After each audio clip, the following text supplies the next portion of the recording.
A few days ago, ACHARA and I were talking, and I expressed concern about Shang-CHI not making money at the box office because of a variety of reasons. Maybe people aren't ready for, an Asian superhero, or the fact that it's a pandemic and all that. And so I decided to look it up and see what's going on with the box office, even though it's quite early. I mean, the film just came out like Thursday night. Right. And it's Saturday afternoon as of this recording.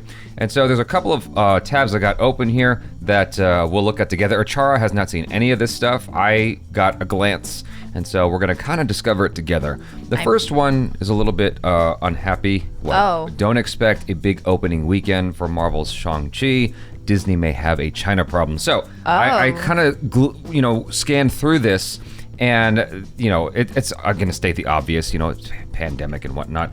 But the thing is, apparently Disney didn't do enough to appease China in order to have an opening over there. It appears that it won't be shown in China at all. Authorities have to give their thumbs up to all foreign films before they can be shown in the country, and Shang-Chi didn't meet their nationalistic criteria. The film is based on characters from Marvel comic strips that first came out in the 1970s and leaned heavily on Asian stereotypes and negative depictions.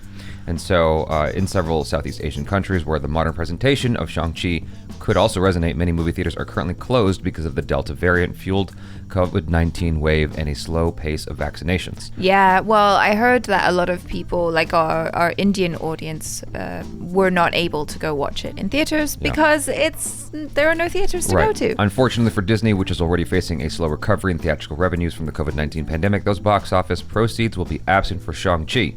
So, that is the bad news. The good news is apparently it's smashing or set to smash the Labor Day weekend record. Yes, I heard this. So a projected revenue of $75 to $85 million opening weekend. I thought it was going to hit like 60 million. That was the earlier projection. Okay. But they have since increased it, which is awesome. Yeah. So it's awesome for a variety of reasons. It's awesome because this is happening in spite of the pandemic. Mm-hmm. And it's awesome because of the Asian persuasion.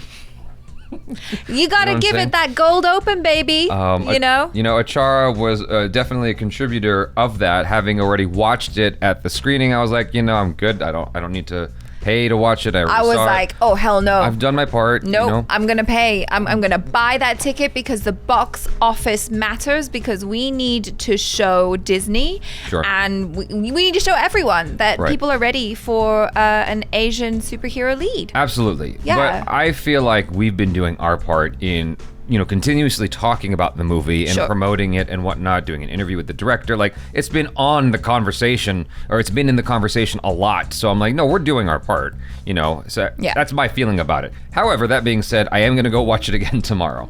So Marvel Studios title from filmmaker Destin Daniel Cretton grossed $29.6 million in Friday ticket sales from 4,300 locations internationally. It has grossed $23.4 million, bringing Shang-Chi a combined haul to $53 million. The PG-13 movie, which earned positive reviews and a glowing A cinema score, stars Simu Liu as Marvel's newest hero, with expectations set for an opening $75 to $85 million on the fourth day frame. Shang-Chi is poised to be one of the biggest domestic openings of the pandemic and will smash the Labor Day weekend record previously held by the 2007 Halloween, which earned $30.6 million over the four-day frame. That's free of a pandemic. Smashing it, yeah. This is during a pandemic. It's smashing that 2007 record, so that's pretty awesome. Yeah, that's amazing.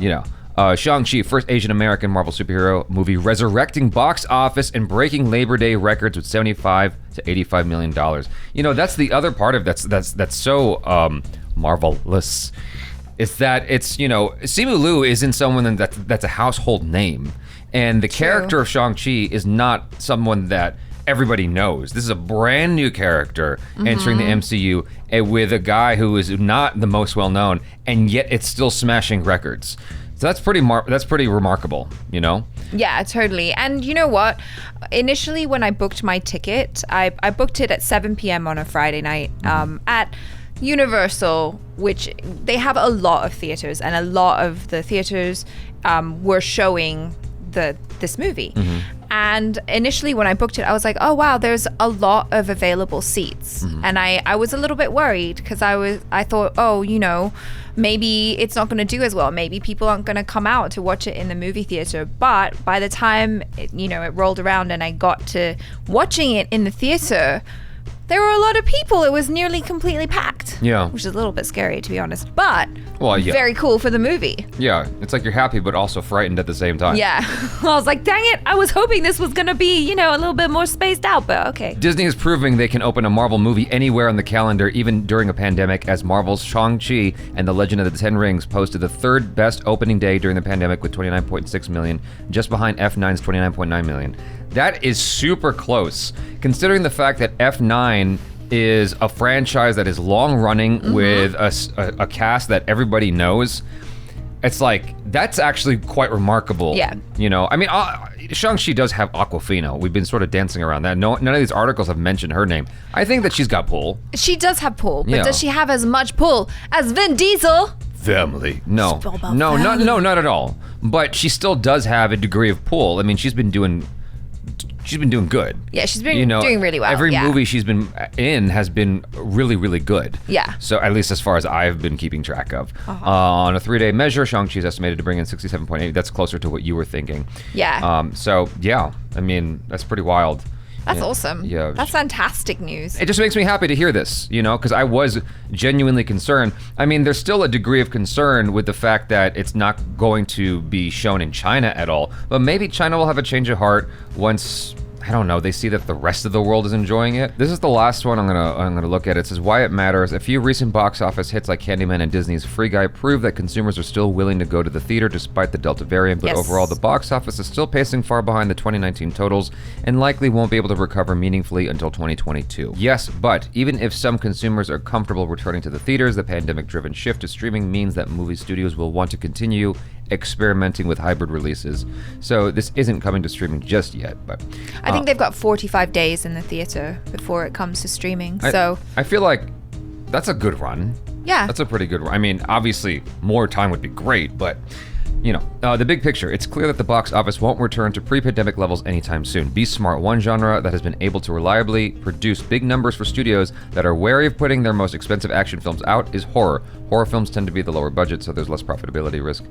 Bottom line, like so many industries, I think full recovery is highly dependent on the state of the pandemic, comfort levels, and eventually the ability for kids under 12 to be vaccinated, says Sean Robbins, chief analyst at the Box Office Pro. Well, yeah, and that hybrid release model is actually, I think, pretty good for people who have families, because sometimes maybe it's not super easy to take everyone out to the theater and maybe you just want to watch it at home with the kids. So that totally makes sense to me. I really hope that the box office performs very, very, very strong in spite of the fact that it's not available in China. One of the articles that I gleamed through said that Endgame's gross, 20% of that came from China. That's not insignificant. Yeah. That's extremely significant. I really hope it gets an opening in China, because it seems like it totally fits the bill. Well, yeah, because I feel like they tried very hard to be sensitive to the Chinese audience. The fact that so much of the movie is in Mandarin, and at least, I mean, I'm not Chinese, right? So I'm just speaking from where I stand as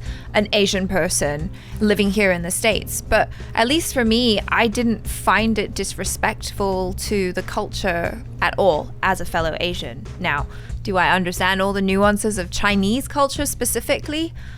No, probably not. But there was a lot of stuff that I do feel was very well handled and represented Asian people in a very positive light. I don't see how you get any more respectful than Shang-Chi. That's like looking for a new tall basketball player and you got Shaq in his prime going not tall enough.